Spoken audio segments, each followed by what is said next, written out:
कौमी असम्बली इजलास के दौरान वफाकी वजीर राना तनवीर और PTI रहनुमा असद कैसर आमने सामने आ गए। राना तनवीर ने तहरीक इंसाफ को फाशिस्ट करार दे दिया। असद कैसर को तंबीह की कि पंजाब के MPAs आपको धोखा दे रहे हैं।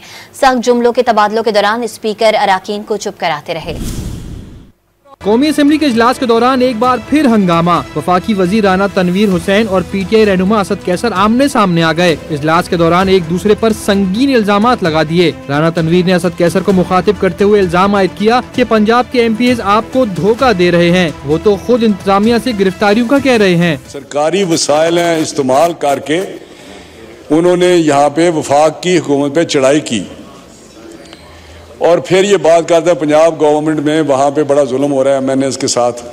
शायद ये उन दिनों में KPK की वो चढ़ाई करने में मसरूफ़ थे वफाक पे KPK गवर्नमेंट के साथ। वहाँ पे खुद इनके वर्कर मिन्नतें करते थे इंतजामिया की कि हमारे घरों की कुंडी खड़काएं। रहनुमा नून लीग हनीफ अब्बासी ने तंज किया, क्या यहाँ आंखें दिखाने वाले D चौक पर वालदा को छोड़कर भाग गए?